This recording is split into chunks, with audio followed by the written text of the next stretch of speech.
real quick. Here's some timestamps for you guys. Enjoy.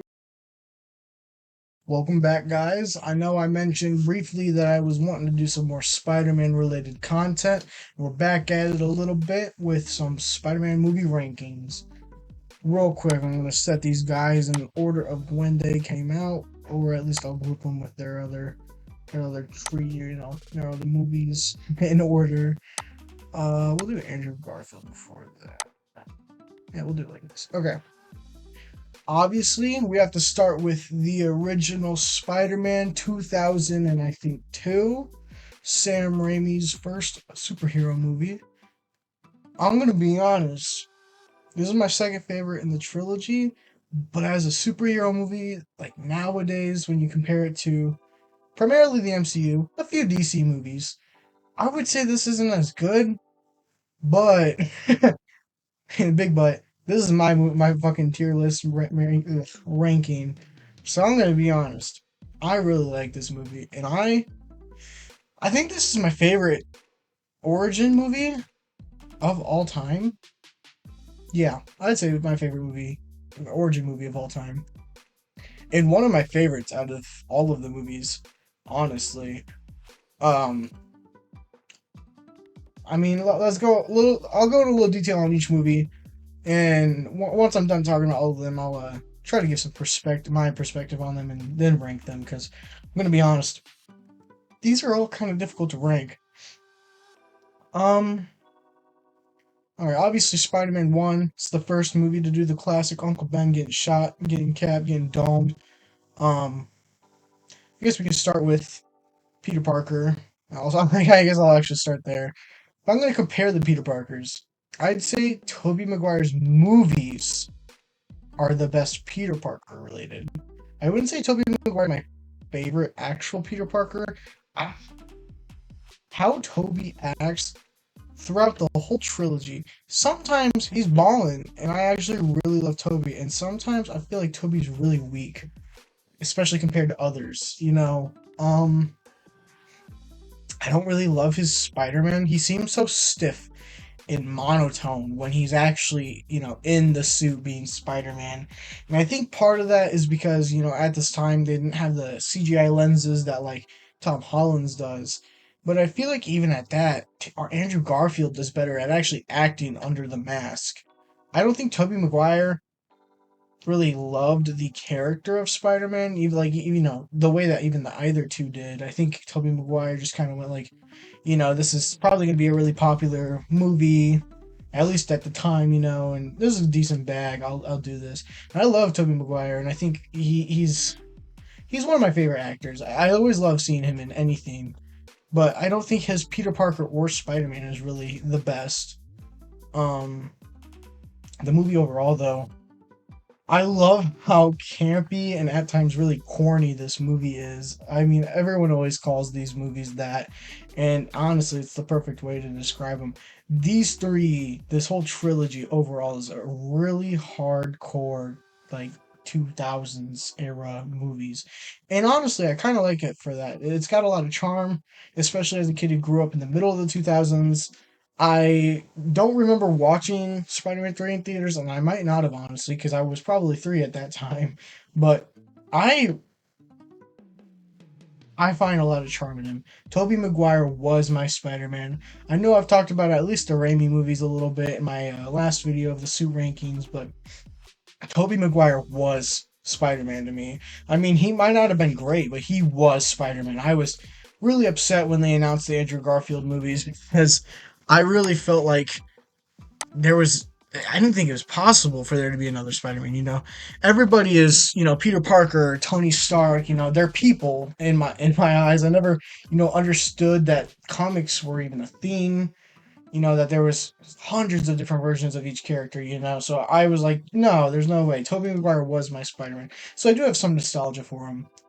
I love Norman Osborn and Willem Dafoe playing him in this movie. I think Willem Dafoe is one of, if not my favorite, actual like portrayals acting in the whole trilogy. I think he does really well with the duality of Norman Osborn versus the Green Goblin. And I kind of like how, it feels like really Norman. naturally was manipulated by the Goblin, and it didn't feel forced. The Goblin is really good at manipulation, and it honestly kind of makes Toby's Spider-Man a bit better because he doesn't fall for the Goblin. There's a solid part of this movie where the Goblin is telling Spider-Man, like, they love you now, but they're not going to love you forever. And after that, there's even a point where citizens are asking for Spider-Man's arrest, and police officers are directly coming up to him, even during a crime, and being like, come back and I'll arrest you. And he doesn't, but I I just the Goblin is probably the best part of this movie for me. The suit isn't the same as what we all consider the classic Raimi suit. That comes in Spider-Man 2. So I'm not going to say much on the suit for this movie. It comes up once. It's the foundation of what becomes one of, if not the most iconic Spider-Man suits. But it's okay. It does the job. This is my favorite movie for Mary Jane. In general, I don't even really think just this movie alone. I don't think Tom Holland's MJ or Zendaya really does it the best, and I'm not gonna blame that on Zendaya. I'm gonna blame that more on the writing. But I think this is my favorite version of MJ. She's not. I don't really love that she's always a damsel in distress in these movies, but she's at least more MJ in my opinion than the rest of them.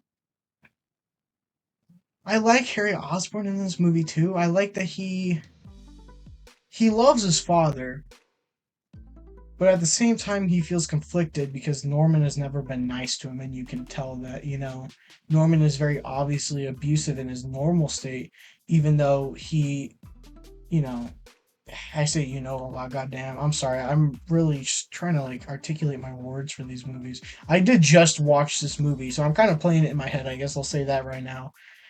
I Norman is very obviously in his normal state abusive toward Harry, but he seems like a nice guy at face value. He's very much a businessman. I guess I'll say that. He's very much a businessman. He's very kind to Peter, and I think that they try to play with how kind he is to Peter while also showing that he's not actually just normally a good person. He's a douchebag to MJ, telling Harry basically to fuck her and dump her. He a part of the Goblin seems to already be with Norman. So I think even a part of the fall into the Goblin just seems like he more. It's like his own venom, basically. He falls into all the negativity. Overall, this movie's iconic. It's one of my favorites. It's my second favorite in this trilogy. And I prefer watching it, honestly, over either of the Garfield movies. And I'd say at least one or two of the Tom Holland movies. I'm gonna put this in A tier. I think it solidly deserves that. I'm not gonna rank this whole tier list based on how important this was to movies overall. I'm gonna base this based on my enjoyment, and I'm gonna say I honestly really do enjoy this. I love Aunt May, I love Uncle Ben, I love Peter, I like MJ the most in this movie. I think Harry's a pretty good. I like James Franco in this. Willem Dafoe is great. Honestly, the cast overall is really good. The story's really good. I like this movie. Spider-Man 2. I'm gonna say now, this is my least favorite, as I've said, of the trilogy. I understand what this movie was going for. It was going for more of a serious Spider-Man movie with. It was kind of more of a drama. And I understand what that was, but I don't like actively usually want to watch this when I watch Spider-Man. I love Spider-Man for being kind of the silly character in Marvel. He's got serious stories and serious villains, but he always keeps it lighthearted. And that's my favorite thing about Spider-Man. And this movie is just like a beat Peter down movie. And I like that at times. I like when there's parts of movies like that, but I don't like when the whole movie is just beating down on him to the point where it's honestly starting to get comedic by the end of the movie. I like how Alfred Molina, or I think that's his last name, I forget. How Doc Ock, I'll say that, how Otto Octavius is acted in this movie, but I don't like the character overall. I think it's a bit ridiculous that he's just so easily manipulated by an AI. Like, I understand it's supposed to be an AI in his brain, but he's shown to be such an intelligent man who doesn't seem like he would be easily manipulated before. And then suddenly he's just super evil after an accident. Like, I can understand why your wife being murdered would upset you. And why, but like, why would he want to just absolutely finish his project? I feel like that was the stupidest thing in this movie. Like, you just lost your wife, and then I mean, maybe this is his form of grieving, maybe that's what's supposed to be, but it feels like he just goes, I lost my wife, fuck it, I'm finishing the project that killed her, and I know will kill the city, the whole goddamn city. Everyone that I've basically ever been friends with is gonna now die because I'm angry. Because this thing in my brain is telling me to be. I feel like it was such an unnatural flip of the character. That's my most like about this movie. I don't like the fact that everybody feels to me miserable in this movie. I mean, it starts from the beginning with him. I like up until the point where he gets the secretary. I feel like the secretary basically is like how almost everybody but like Peter is in this movie. MJ, I understand what the Sam Raimi movies were doing with MJ, where she is a very obviously traumatized girl who has been very obviously abused by her father and grew up in a very poor home.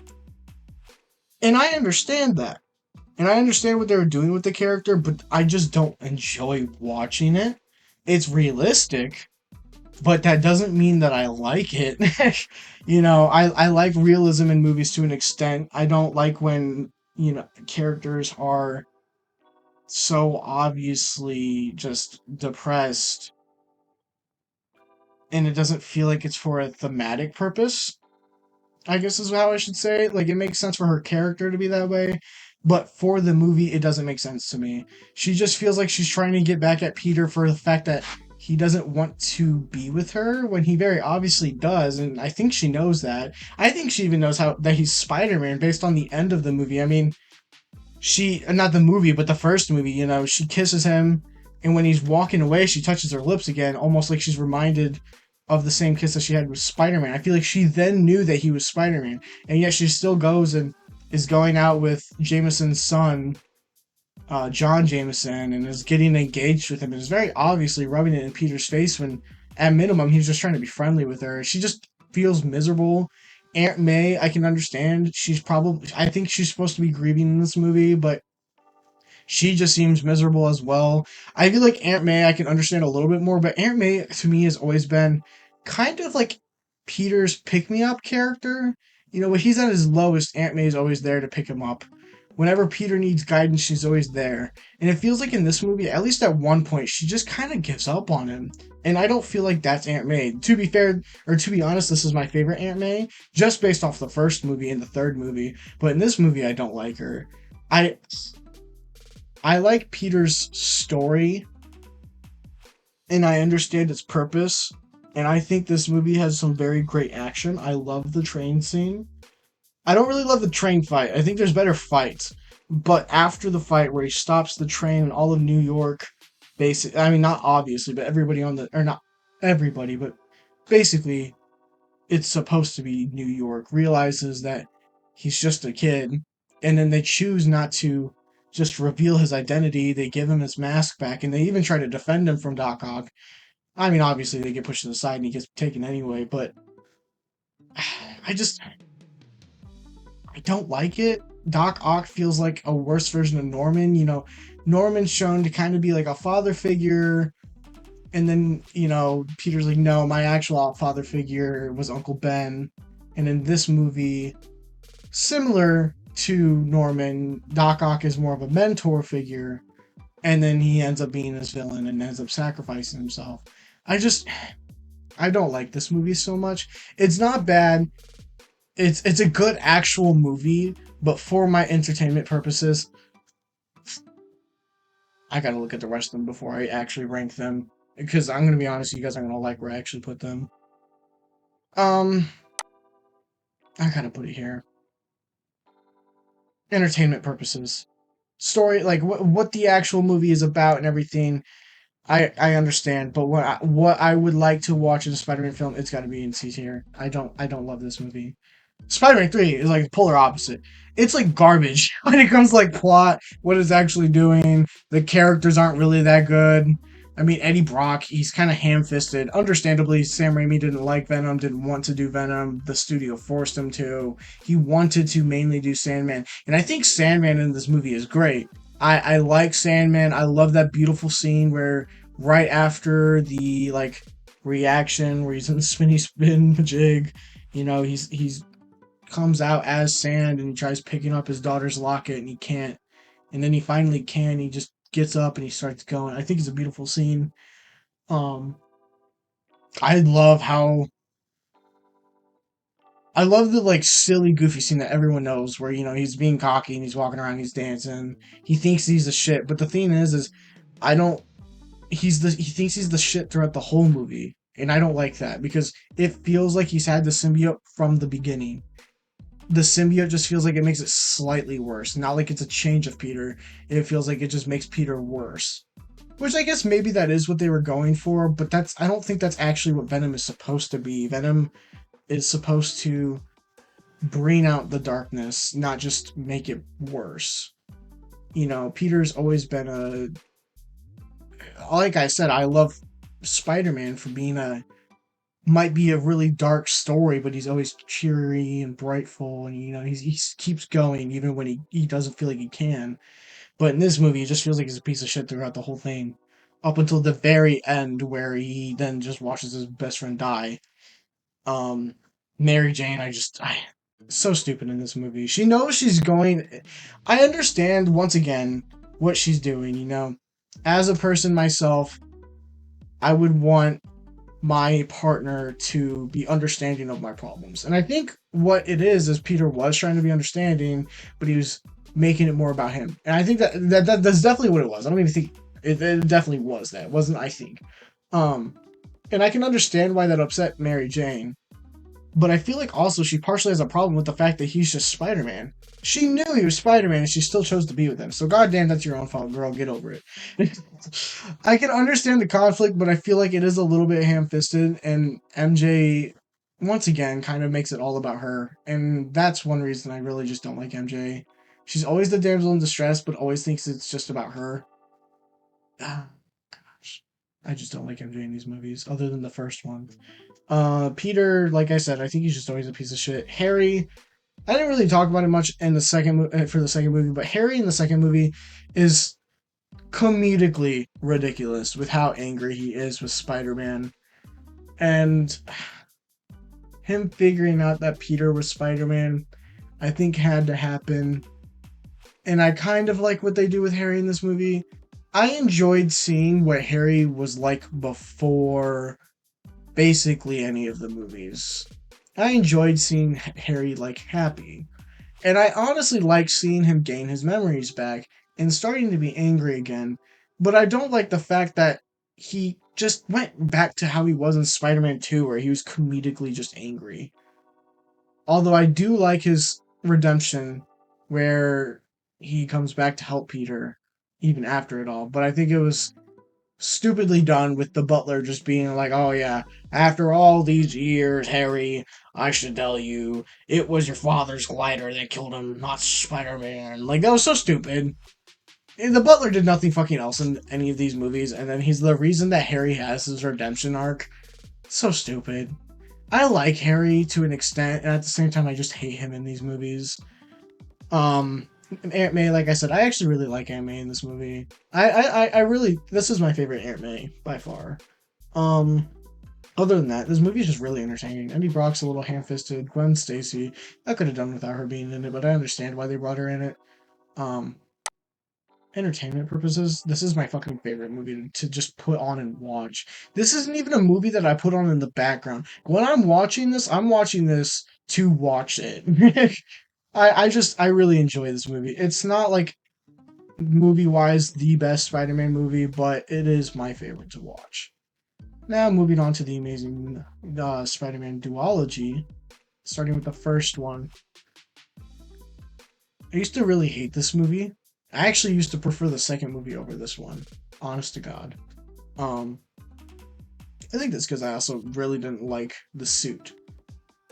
I think I really based how I enjoyed these movies on the suit, and I think that's why I like the second one so much because the second one by far is the best suit. Anyway, um,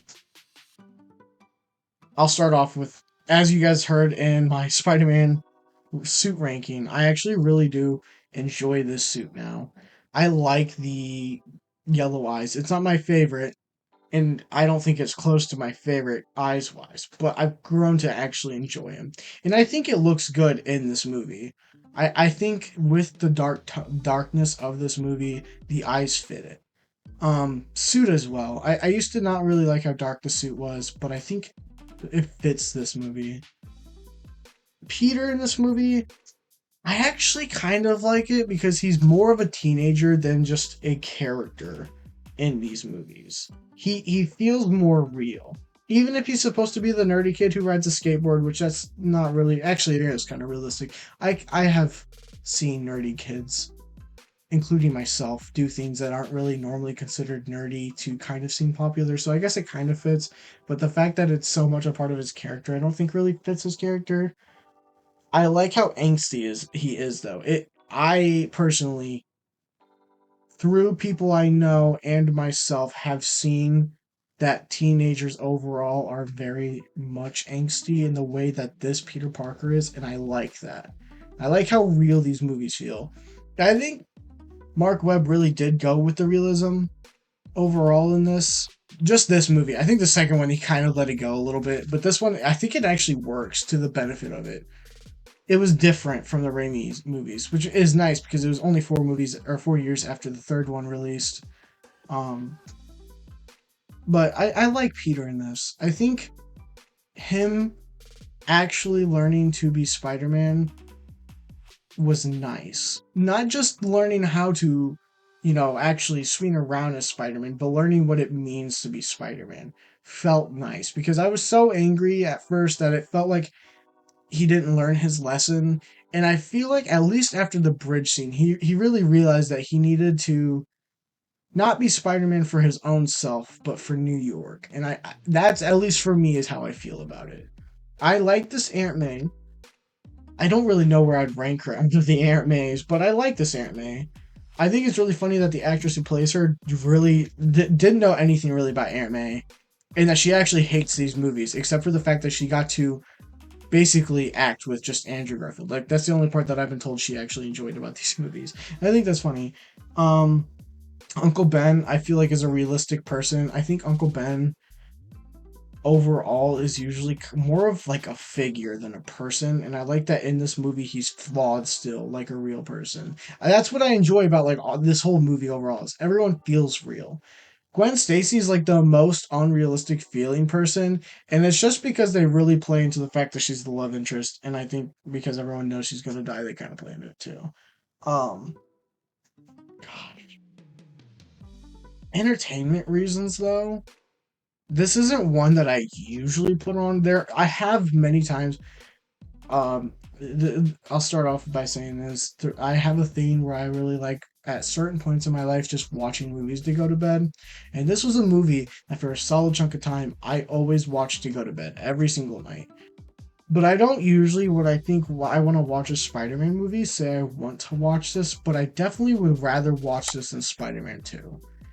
And that's because I really enjoy the Lizard. I feel like he's comedic at times with how like fucking stupid he feels when he's the actual Lizard, not when he's oh fuck, what's his name? Kirk Connors. I like Kirk Connors as an actual character, and I think it's very sad to watch him become the Lizard and then realize what he's done afterward. I haven't really talked about Kirk Connors. I realized I don't really talk about the villains too much. The villains don't seem to be too important to me, I guess. But I like the Kirk Connors transformation throughout the movie and how he acts different and how he like actually realizes what he did. I like his reason for doing it too. I mean, obviously, this isn't based on the movie. This is just a Kirk Connors thing, but I like that he does it because he wants his arm back. I feel like that is a real reason somebody would do something like that to go to the extreme measures. Um, I like the action in this movie. I love the web swinging scenes in both of these movies throughout this duology. I think the web swinging is the best in these. Um, I think this is probably my favorite actual Spider-Man, like just Spider-Man. And I think I'm not saying that the I like how realistic Peter is, and I very much praise it for that reason. But I don't love this Peter.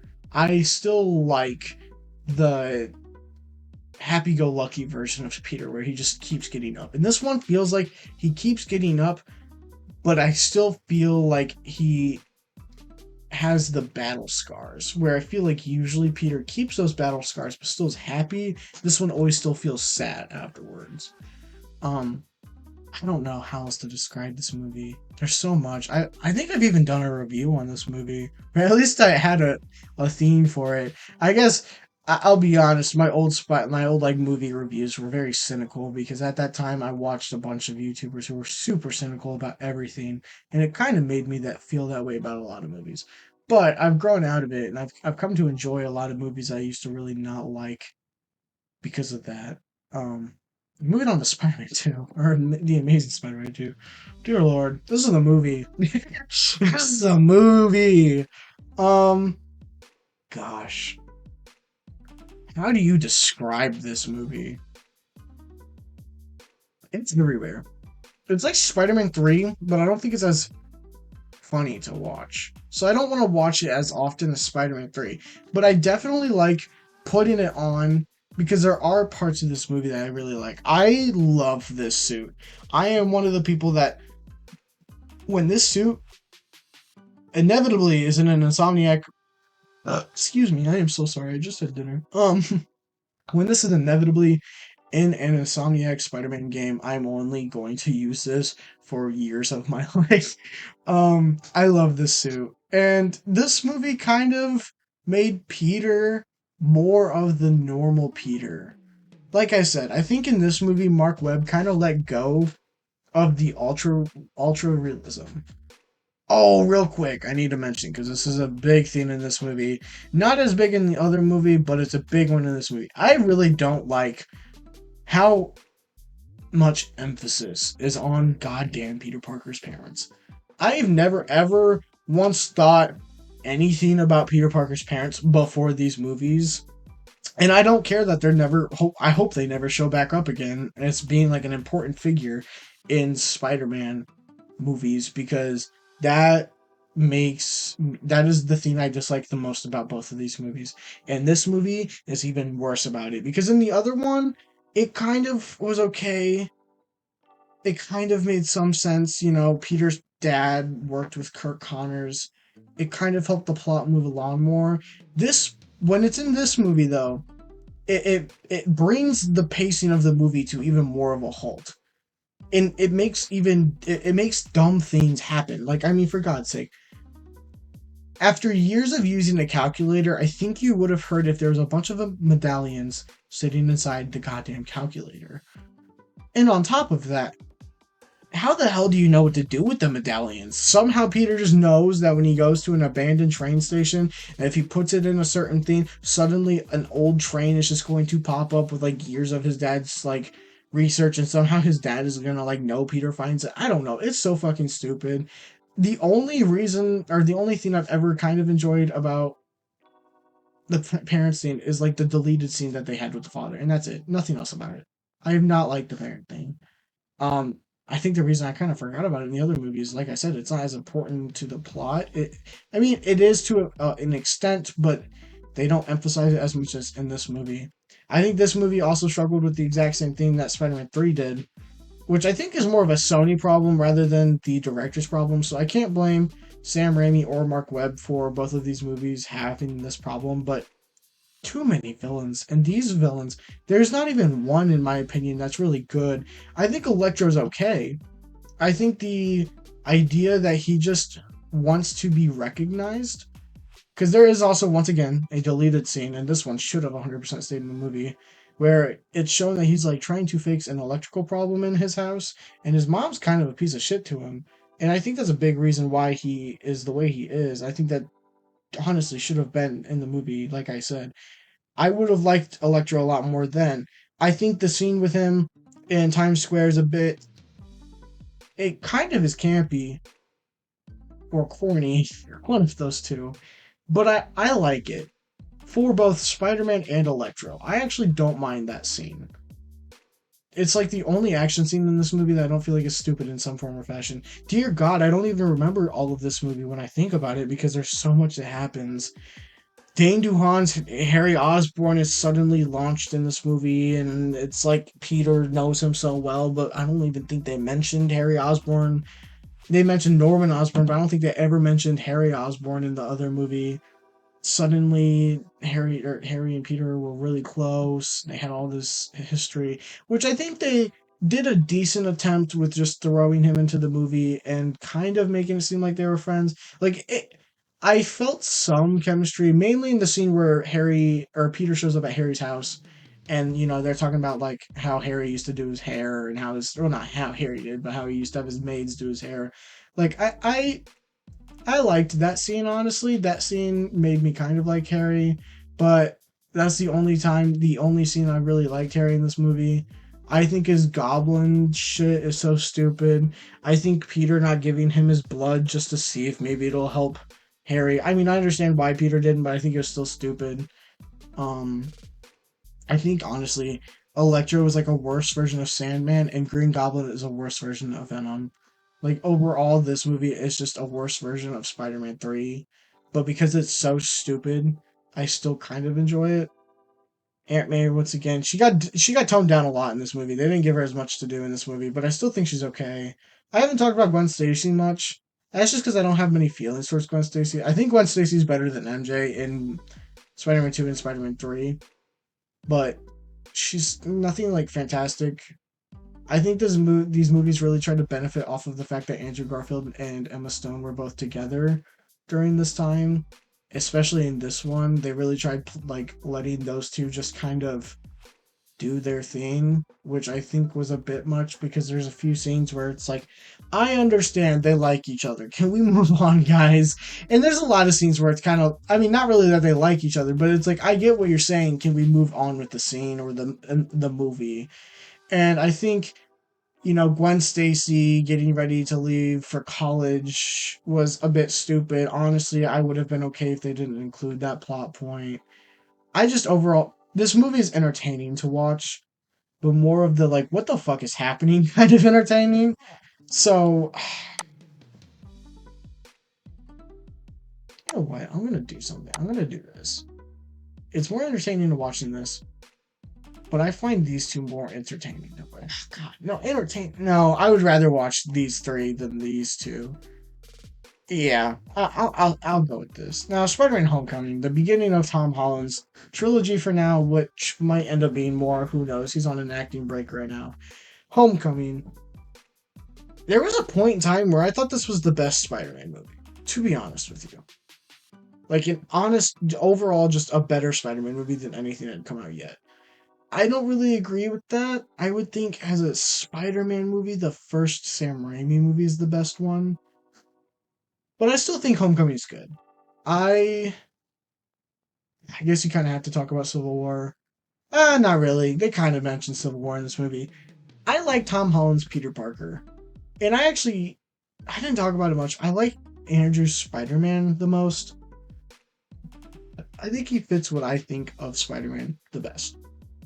I think Tom Holland is the best Peter Parker. I feel like he's still a real person while also being still Peter Parker, if that makes sense. Like, I feel like his feelings and how he just is as a person is realistic while also still sticking to what Peter Parker is in my mind. I like his Spider-Man, but I think his Spider-Man comes off as too childish. I understand supposedly this trilogy is supposed to basically be his origin story. I kind of think that's stupid. I would have been okay if we just never had an origin story for this Spider-Man. I was happy when they said, yeah, we're not doing the Uncle Ben death. And then they did the Uncle Ben death, but they just killed Aunt May instead. Which I think is fucking stupid. Because if you're gonna tell us that you're not doing the Uncle Ben death, then don't do the Uncle Ben death. Because Uncle Ben death is not, just the fact that Uncle Ben died. It's what Uncle Ben's death means to Peter Parker.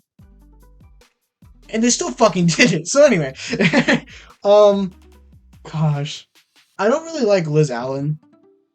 I think she's boring. I don't blame the actress for that. I just think she's boring. And she's the main love interest of this movie. I like that MJ isn't MJ as far like I mean obviously she's MJ, but like she's not called MJ yet. But I like that they still hint that she likes Peter. I think it's interesting that in this movie MJ likes Peter before Peter likes her. I kind of like that change.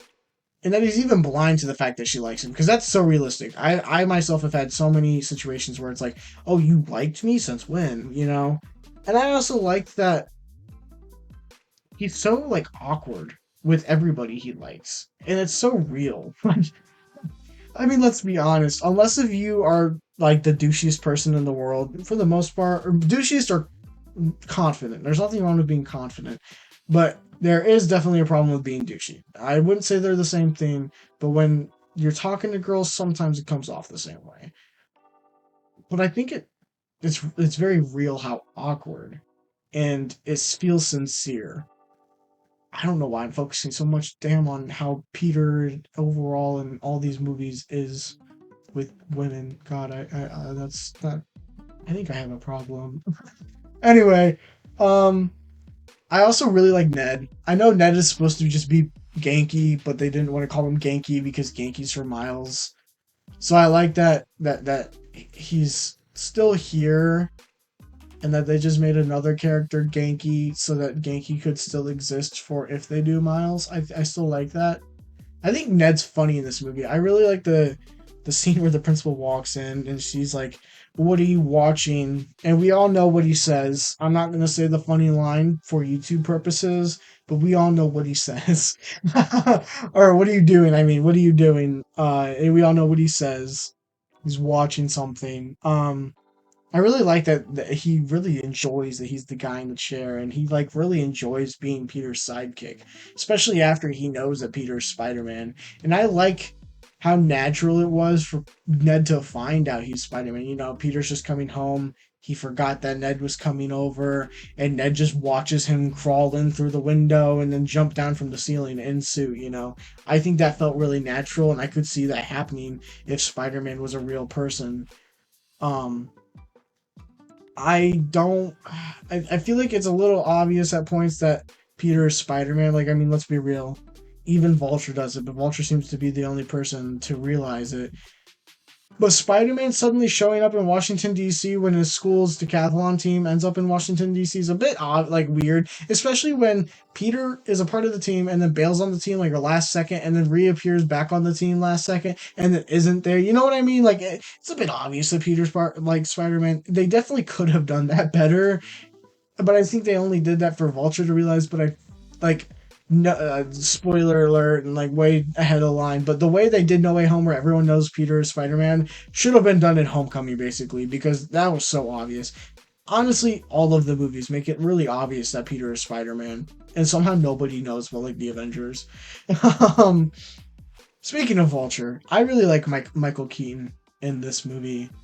I think it's really funny that Batman ends up being the villain to Spider-Man, DC's big icon and Marvel's big icon. Obviously, that's not actually who he's playing. He's playing the Vulture, which I've never really been a fan of Vulture, but I think this version of Vulture is really interesting. It fits and it feels right. As a father who is mainly the one bringing money in, I could see someone selling illegal weapons, which this is a very normal thing for people to do, just to make really good money. And I feel like I really, I feel like he just makes so much sense as a villain, especially a beginner villain. Vulture has always felt like a beginner villain to me, more of a villain of the week. I don't. That's just me personally. I've never felt like Vulture was more than like that. I don't know how he ends up being such a super bad. I've never understood that. Honestly, a lot of Spider-Man's villains feels like they should just be villains of the week and end up being super popular. Um, I mean, I really like the scene where Peter realizes he's Vulture, when or when he realizes that Liv's dad is the Vulture, and he opens the door, and suddenly goes from a really happy scene to a really dark and scary scene because you know Peter's face to face with the Vulture, and I don't even think the Vulture realized it yet. And then he takes them to to Homecoming, and he slowly on the car ride realizes he's driving who he is actively trying to kill to Homecoming with his daughter, and he's trying to find a way to confront him without his daughter realizing, one, he's the Vulture, and two, that she is going to Homecoming with goddamn Spider-Man. And I love that Peter doesn't give a shit. He likes Liz so much, but he still chooses to be Spider-Man and to go after the Vulture. And I like that Electro, no, not Electro, Shocker just beats his ass, and then Ned comes in and webs up his arm real quick, and then Peter takes the web shooters and just finishes him up. I really like that fight scene. That felt real. In the movie, I really like the Homecoming homemade suit. I think it works really well for the movie in that feeling of he has to earn the Stark suit. I like that. I like that Peter in this movie, it felt like really learned lessons. And I think honestly, throughout all of the movies, Peter actually really learned lessons, which is something I can't say for most of these movies, beside the first Sam Raimi Spider-Man. Like I never really felt like Peter ever really truly learned a lesson. Spider-Man 2, it just felt like he learned that he needed to be like more. I don't even know. He learned that he had to be Spider-Man for New York. I felt like is more what that was. The Amazing Spider-Man was that he needed to be Spider-Man. But I feel like all of Tom Holland's movies, he's really learned a lesson, especially in this one. Um, damn, excuse me. I'm sorry that dinner's kicking my ass right now. Overall, I really like this movie. This is also, as so is the Amazing Spider-Man, a movie that to go to bed I used to put on repeat. Like I said, I used to think this was the best Spider-Man movie. For entertainment purposes, oh goodness, I can't put it above it. I feel like Spider-Man 3 might be the only S tier for entertainment purposes. No, actually, there's gonna be a few that are up there. I would prefer to watch Homecoming than these two, to be honest with you. I would rather. Um, on the Far From Home, it's turned out to be a really big movie, whether we knew it at the time or not. Primarily due to the effects that this movie had. Obviously, what I'm talking about is the ending with Mysterio revealing Peter's identity, which was, let's be honest, at the time an amazing reveal and shock and cliffhanger. I loved that ending. It got me so excited for whatever they were doing with Spider-Man next, and I honestly feel like they paid it off pretty goddamn well. This movie, I think I've heard a lot of people's takes on this movie, and a lot of people put this at the bottom or close to the bottom of their list. I think the only movies that are sometimes below this are the Amazing Spider-Man 2 and Amazing Spider-Man and Spider-Man 3. I think those two are the only ones that are ever below this. Whenever someone puts this movie low, I'll say. I don't understand why. I like this movie a lot. I love the suits in this movie. Once again, I think it suffers from what Homecoming did, where it's very weird that suddenly there's a guy like Spider-Man that shows up in Europe around the same time that Peter does. I feel like at this point in the world, people should have just known that Peter was Spider-Man. Um, but I really like, gosh, for going from the beginning, I like how it really does feel like we just picked up back where Peter Parker's life was. It doesn't feel like the beginning of the movie. It feels like an extension of Homecoming and what had, obviously happened in between with Infinity War. I felt like that was Infinity War and Endgame. I felt like that was really nice.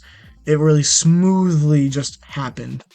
Um, Oh goodness, I actually really like this movie. This was a movie that for a while was up there at my one of my favorite Spider-Man movies. Like I said, I really like Tom Holland's Spider-Man. He has problems with his movies, but I really like them. Mysterio, I never thought I would like Mysterio at all. I have never been excited for anyone to ever do anything with Mysterio. I have a feeling that eventually Insomniac will do something at least with Mysterio, and I think Insomniac can do good with it, but I'm not like super excited for it. But this movie makes me like Mysterio. I love Jake Gyllenhaal as an actor. I think he's funny. I think he's really good at actually acting, and I really like how he portrays this character. He is amazing. Oh, he's such a great manipulator. And honestly, actor, because I mean, that is really what his character is. He is just an actor, a one time scientist that Tony Stark. Admittedly, his reason is a little ridiculous that he just doesn't like what Tony Stark. He thinks Tony Stark was a douchehead. He has no problems with Peter. It's just Peter doesn't let him get away with it. And I think that honestly builds to Tom Holland's Peter's character. This isn't even really his problem, but he makes it his problem. He doesn't let Mysterio just get away with this. And he gets beaten up so bad. He gets hit by that train. He gets up, Happy gives him a little pep talk. He builds a new suit, and it's like he's back in full throttle and he's going hard. He breaks all those motherfucking drones. He might get beat up a little bit while doing it, but he does it real well. And then this is my favorite form of what they've done with the spider sense, where he just closes his eyes and he just lets his spider sense do all the work.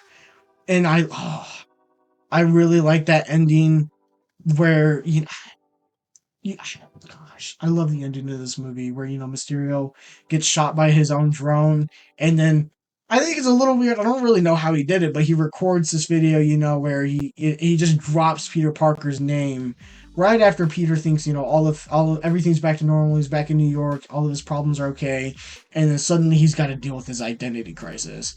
I love it. I like how they build it up where he seems like he could genuinely be a guy from another universe.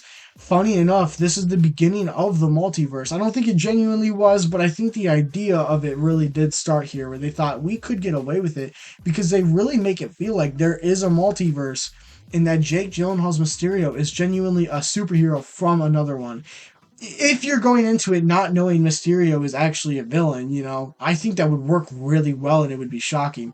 Obviously, a lot of people, including myself, knew he was Mysterio and weren't too surprised when he, was revealed to be a villain.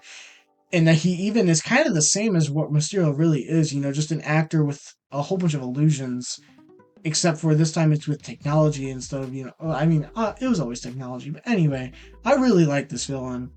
I think this honestly is probably my favorite villain from all of these movies, besides maybe Green Goblin from the first Sam Raimi Spider-Man. I love Mysterio in this movie.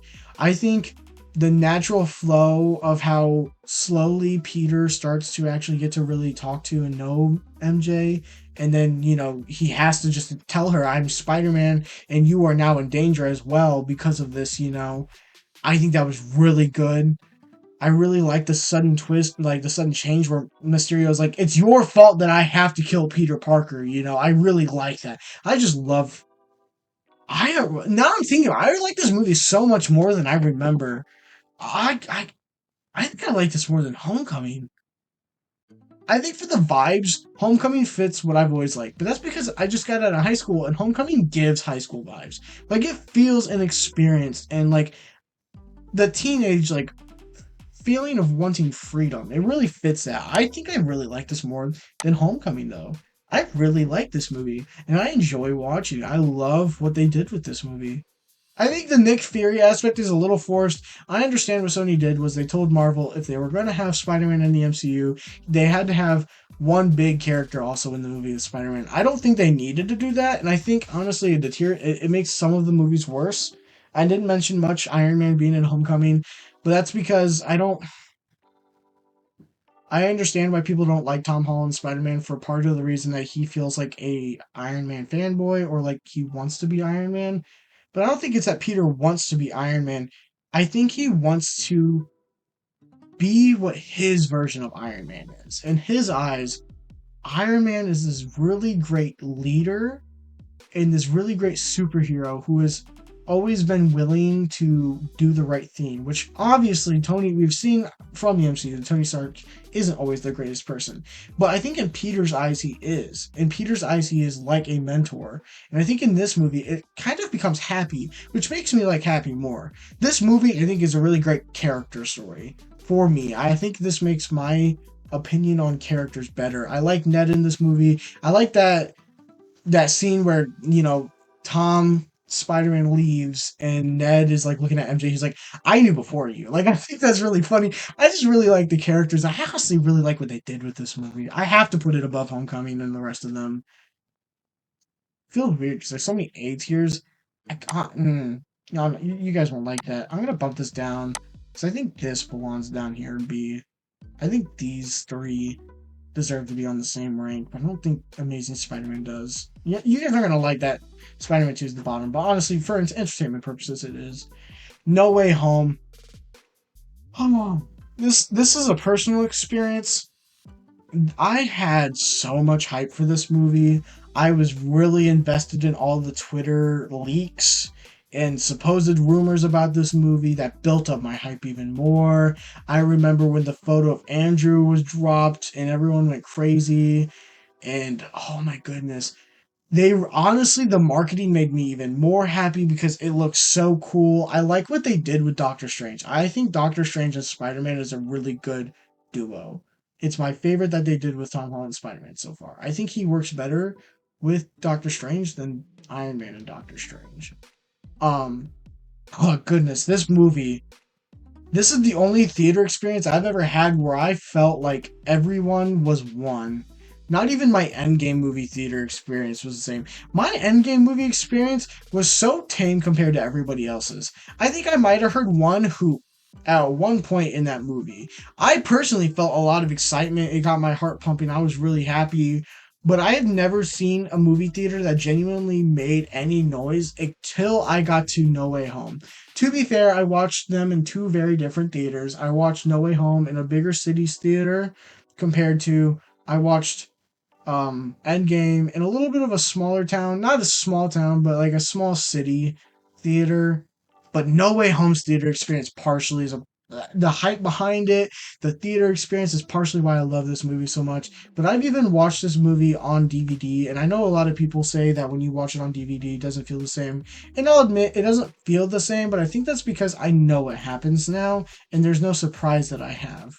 You know, obviously from the marketing, we knew that Sandman, Electro, Lizard, Green Goblin, and Doc Ock were all coming back, and I think because they did that, they and that was Jamie Foxx and Alfred Molina. That's his fucking name, Alfred Molina's fault. I think they both kind of leaked or admitted before the MCU and Marvel wanted them to admit that they were in the movie because supposedly they were planning on making it seem like this was a Doctor Strange versus Spider-Man movie, which would have been a really cool twist in the movie theater for it to be like, holy shit, this is a Sinister Six movie, and holy shit, they're bringing Tom and Andrew, or not Tom, Toby and Andrew back. Like, I feel like that would have been really cool, but I'm still really happy that they never confirmed until you watched in theaters that Tom was joining Andrew and Toby.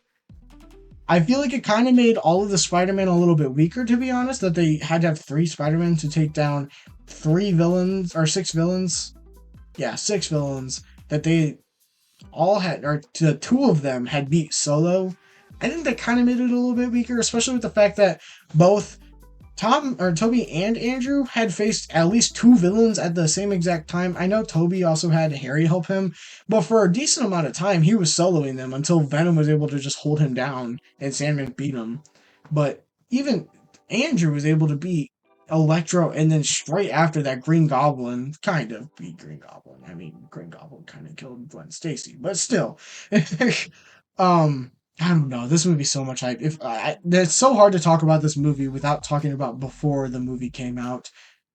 If we're talking the movie itself, I really like this movie. Also feels like we just picked up in Tom's universe, in Tom's life, right after Far From Home. Literally same like exact scene and shot. He's the like excitement of, I wouldn't say excitement, more of like the panic of holy shit, Peter's identity has been revealed and everyone learning that he's Peter. And I like how the different characters react to finding out that he's Spider-Man.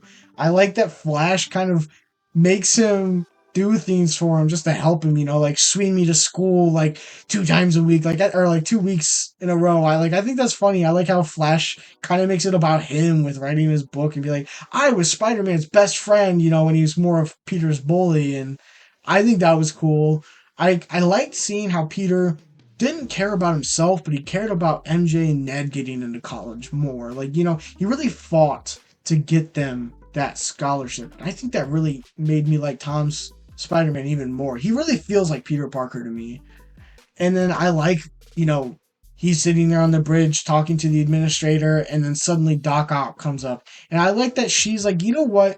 You honestly have proven to me that you're pure of heart and that you seriously mean what you're saying and that you're genuinely a good dude. And I don't really think you actually killed Mysterio. So I'll help you and your friends. I like that. And she's still not like rude to him.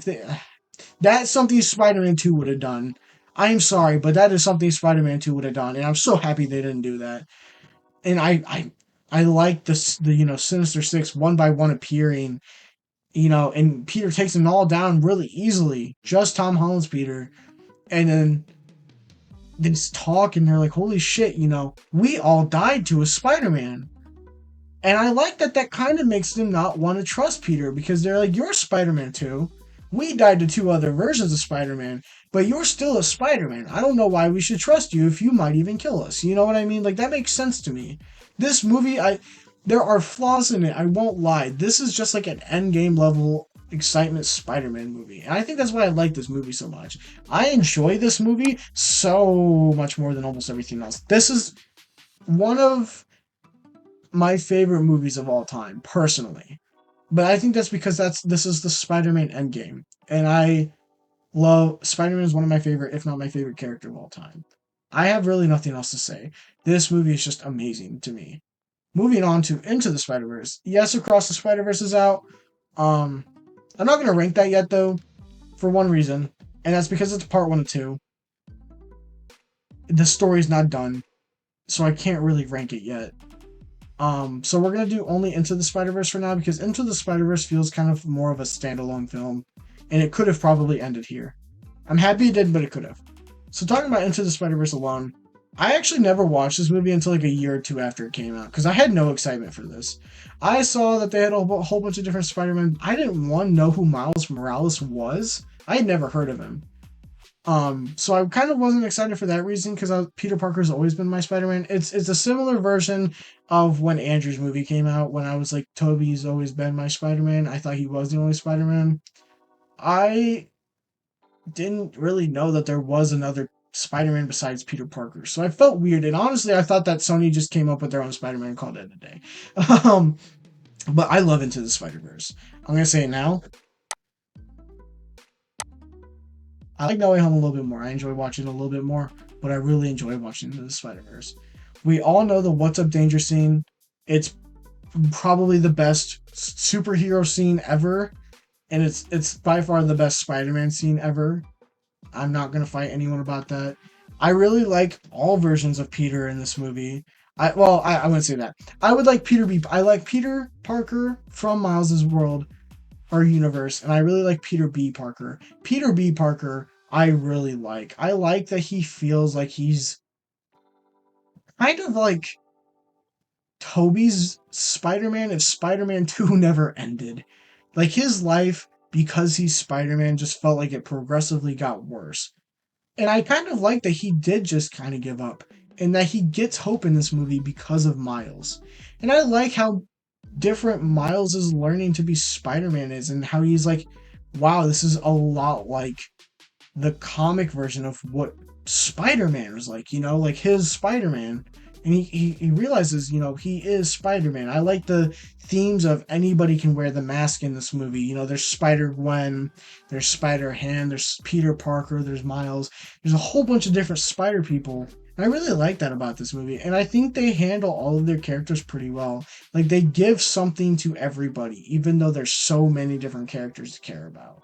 And everybody seems to genuinely care about each other as well, which is part of the reason I really like this movie. This movie doesn't feel like anybody really isn't connected. Like I feel like Miles has a relationship with all of them. I love the fight scenes in this movie. I think this has some of my favorite fight scenes of all time. I love the Prowler, and I genuinely felt sad when he died because I understood what he meant to Miles. And I actually really liked the character as well. I was even sad, and I didn't know this at the time. I didn't know who the Prowler was. So when I found out that he was his uncle Aaron, I was even shocked, and I was like, "Oh shit!" You know, I don't know. This movie is just great for entertainment purposes and for what I like. It's not as great as No Way Home, but this movie overall is probably the best superhero movie of all time. I think this is better than Across the Spider Verse. I know it's not on here, but I'm telling you now, unless if Beyond the Spider Verse is way better than both of those movies, but then this movie alone, Across the Spider Verse is not close to better than Into the Spider Verse. I don't have much to say. This movie is just overall great characters, great story, great themes, great reason. I'm so happy this movie came out. Venom. Venom's like one of those movies that's so bad that you really enjoy it.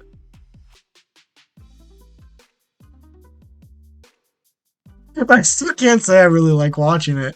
If you've ever seen my Venom review, you know I really don't like this movie.